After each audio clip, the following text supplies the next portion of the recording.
Hello everyone, welcome to the interval classes. आप सभी का बहुत बहुत स्वागत है। आज हम उत्तराखंड पीसीएस द्वारा आयोजित प्री का एग्ज़ाम जो 2021 में हुआ था इसको डिस्कस करने वाले हैं। सिर्फ हम यहाँ पेपर ही डिस्कस नहीं करने वाले हैं, पेपर से रिलेटेड जो भी क्वेश्चंस या फैक्ट्स बन सकते हैं हम सबको डिस्कस करने वाले हैं।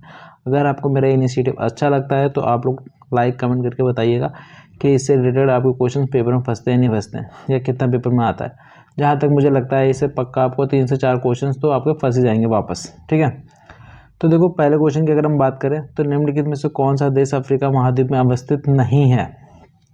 तो अफ्रीका महाद्वीप में अवस्थित नहीं है तो कौन सा है, गुयाना है।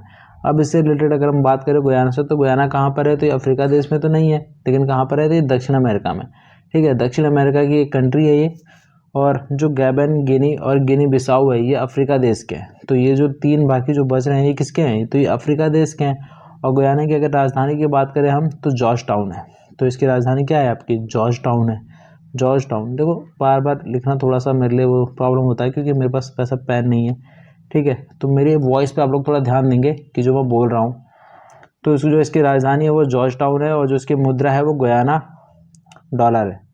ओके, अब नेक्स्ट क्वेश्चन की अगर हम बात करें तो संसार की सबसे लंबी धरातलीय पर्वत श्रृंखला है। तो सबसे लंबी धरातलीय पर्वत श्रृंखला की अगर हम बात करें तो एंडीज पर्वत श्रृंखला जो है वो सबसे लंबी धरातलीय पर्वत श्रृंखला है। ये बात तो हमें पता है कि एंडीज जो है हमारी सबसे लंबी धरातलीय पर्वत श्रृंखला है।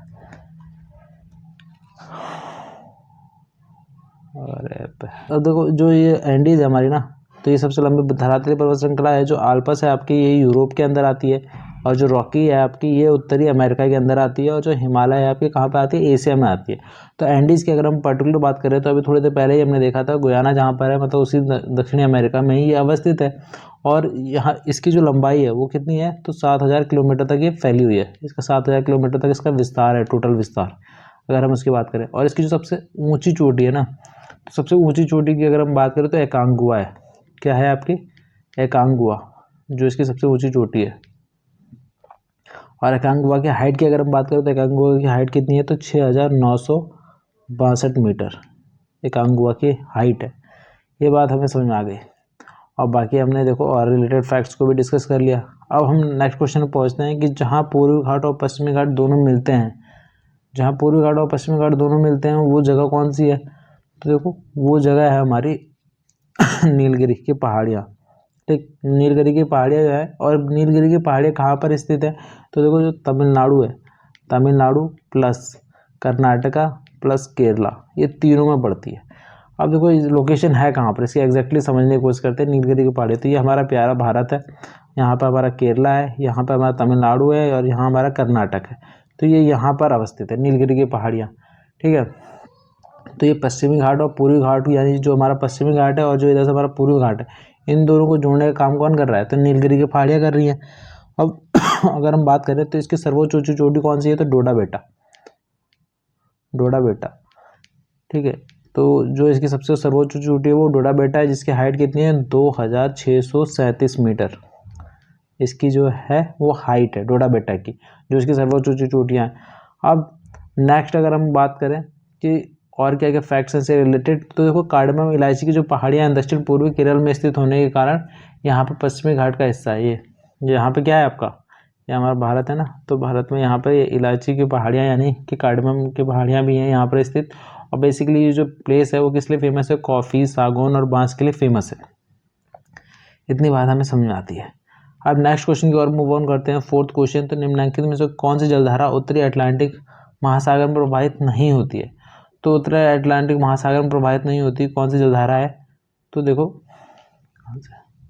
बेंगोला की जो जलधारा है वो आपकी कहाँ प्रवाहित नहीं होती है, तो उत्तरी अटलांटिक में प्रवाहित नहीं होती। कहाँ प्रवाहित होती है फिर, ये होती है हमारी दक्षिणी अटलांटिक। अब अटलांटिक लोकेशन समझ लेते हैं। देखो यहाँ पर है आपका उत्तरी अमेरिका, यहाँ क्या है दक्षिणी अमेरिका, यहाँ क्या है यूरोप। ऐसा एग्जैक्टली है नहीं इसका मैप, मैं बना दे रहा हूँ आपके बेटर अंडरस्टैंडिंग के लिए। और यहाँ पे क्या है, यूरोप। ठीक है, यहाँ भूमध्य सागर है, आपको आइडिया होना चाहिए, और यहाँ कैरेबियन कंट्रीज़ है। ठीक, तो यहाँ एस करके आकृति बनती है ना एक, है कि नहीं, तो यही जो है हमारा बीच में ये अटलांटिक महासागर है। और अटलांटिक महासागर में ये उत्तरी अटलांटिक है और ये दक्षिणी अटलांटिक है। तो बेंगोला की जलधारा कहाँ पर है, तो यहाँ पर है बेंगोला की। और बेंगोला की जलधारा कैसी है, तो ठंडी जलधारा है। और जो बाकी हमारे ऑप्शंस में दी हुई हैं जितनी भी जलधाराएं वो क्या हैं आपकी उत्तरी अटलांटिक की हैं, गल्फ स्ट्रीम, नॉर्वेजियन और फ्लोरिडा। ये तीनों की तीनों जलधाराएं क्या है, एक तो गर्म जलधाराएं हैं, ऊपर से आपकी क्या है यार उत्तरी अटलांटिक में अवस्थित हैं। तो next time gulf stream, Norwegian या फ्लोरिडा से क्वेश्चन पक्का बन सकता है, क्योंकि मोस्टली गर्म जलधाराएं पूछी ही जाती हैं कई सारे पेपर्स के अंदर। अब नेक्स्ट क्वेश्चन की बात करते हैं हम कि विश्व का दूसरा सबसे बड़ा द्वीप है, तो दूसरा सबसे बड़ा द्वीप कौन सा है, तो न्यू गिनी है आपका दूसरा सबसे बड़ा द्वीप। अब इसकी स्थिति समझ लेते हैं। पहले हम समझते हैं, देखो सबसे पहला कौन सा है, ये तो दूसरा है, और हम पहले की बात करें तो पहला हमारा ग्रीनलैंड। ग्रीनलैंड है। अब ग्रीनलैंड की लोकेशन कहाँ पर है पहले ये समझ लो, फिर उसके बाद न्यू गिनी की समझना। तो देखो ग्रीनलैंड कहाँ पर है आपका, ये नॉर्थ अमेरिका है जो अभी हमने बात करी थी, यहाँ पे यूरोप है और यहाँ क्या है आपका ब्रिटेन है। तो यहाँ पर क्या है एक आइलैंड है जिसे हम क्या बोलते हैं ग्रीन आइलैंड, ठीक है।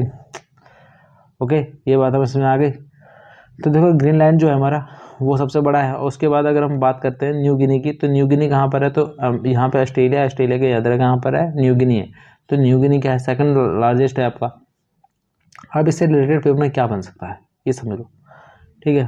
तो देखो मेडागास्कर कहाँ पर है, ये अगर मैं बता दूँ आपको, तो मेडागास्कर कहाँ है, अफ्रीका है। अफ्रीका के यहाँ पर क्या है, मेडागास्कर है, ठीक है। ये हिंद महासागर में पड़ता है। तो अगर आपसे क्वेश्चन आता है कि हिंद महासागर का सबसे बड़ा महाद्वीप कौन, वो सबसे बड़ा आइलैंड कौन सा है, तो मेडागास्कर है, ठीक है।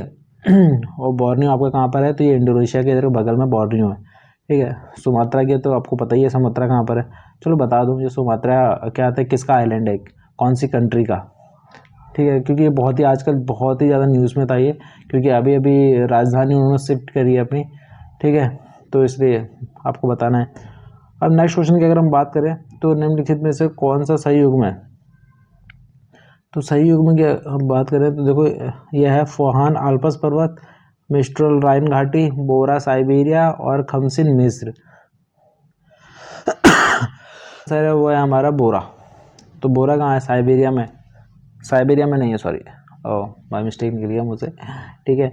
तो देखो बोरा एड्रियाटिक सागर के पूर्वी किनारे पर चलने वाली शुष्क व अत्यधिक ठंडी पवन है। तो ये कैसी है, ठंडी पवन है जो क्या आते हैं, एक ड्राई मतलब वो हवा है, ठीक है। और फॉन की अगर हम बात करें, फॉन यहाँ पे थोड़ा सा ऐसा लिखा हुआ है बट कोई बात नहीं, आप समझ लेना कि फॉन जो है वो आल्प्स पर्वत के उत्तरी ढालों के सहारे उतरने वाली गर्म व शुष्क हवा है। तो कैसी है ये, गर्म और शुष्क हवा है। और अगर हम मिस्ट्रल की बात करें, तो मिस्ट्रल कहाँ पे है, राइन घाटी। ये जो राइन घाटी है इसकी लोकेशन आपको मैप में समझिएगा। मेरे पास अभी मैं फिलहाल मैप दिखा नहीं सकता आपको, क्योंकि उसमें वीडियो बहुत ज़्यादा लंबी हो जाएगी। अगर आप लोगों को मैप भी देख के थ्रू समझना हो तो आप मुझे बता देना कि मैप के थ्रू समझा दो सर, तो थोड़ा वीडियो में टाइम लगेगा, ठीक है, पर वो बन जाएगा। अब अगर हम बात करें अगर खमसिन की, तो खमसिन मिस्र में बहने वाली गर्म व शुष्क हवा है। तो ये कहाँ पर है, तो ये मिस्र में बहने वाली है। अब देखो थोड़ा सा एक आइडिया के लिए बता देता हूँ, ये यूरोप में है, ये भी यूरोप में है, ठीक है, ये भी यूरोप में है। तो साइबेरिया कहाँ पड़ता है आपका, ऑब्वियस बात है रशिया में पड़ता है। राइन घाटी कहाँ पर है आपकी, तो वो आपके किसकी बॉर्डर है, ये किसका बॉर्डर है, तो आपका एशिया का और यूरोप का, ठीक है। तो इसी तरह आल्प्स पर्वत आपको पता ही है कि यूरोप में है। और खमसिन मिस्र या कहाँ पर है आपका, तो ये हमें पता है ये अफ्रीका में, ठीक। इतनी बातें हमें समझ में आ गई। कुछ भी अगर पेपर में आएगा तो थोड़ा एक क्लैरिटी होनी चाहिए कि कौन सी चीज़ कहाँ पर स्थित है कि नहीं। अब देखो नेक्स्ट क्वेश्चन है हमारा, निम्नलिखित में से कौन विश्व की दूसरी सबसे लंबी नदी है। तो दूसरी सबसे लंबी नदी पूछा है, तो देखो पहली सबसे लंबी नदी कौन सी है आप बताओ। पहली नदी को आप कमेंट करो और दूसरी नदी मैं बता देता हूँ है कि नहीं। तो देखो नील नदी जो है वो आपकी क्या है, सबसे पहली नदी है, सॉरी अमेजन नदी जो है आपके, देखो नील नदी जो हमारी पहली नदी है और अमेजन नदी क्या है, दूसरी सबसे लंबी नदी है। जबकि आयतन की दृष्टि से अगर हम देखें तो विश्व की सबसे बड़ी नदी है कौन सी, तो अमेजोन है। मिसिसिपी और मिसौरी संयुक्त राज्य अमेरिका में बहने वाली नदियाँ हैं, ठीक। तो मिसिसिपी नदी पूछी जाती है कई बार, ये कहाँ पर है, तो ये अमेरिका में बहने वाली नदियाँ हैं। और यांगसी नदी या पीली नदी जिसे हम कहते हैं, ये कहाँ पर बहने वाली है, ये आपकी एशिया के अंदर बहने वाली और एशिया की सबसे लंबी नदी है, ठीक है ना। नेक्स्ट क्वेश्चन की बात करें हम कि निम्नलिखित में से कौन कायांतरित चट्टान का उदाहरण है। कायांतरित चट्टान का उदाहरण बताइए, क्वार्ट्ज, मार्बल, नाइस या डोलामाइट। तो देखो इसका जो राइट आंसर है वो है आपकी डोलामाइट।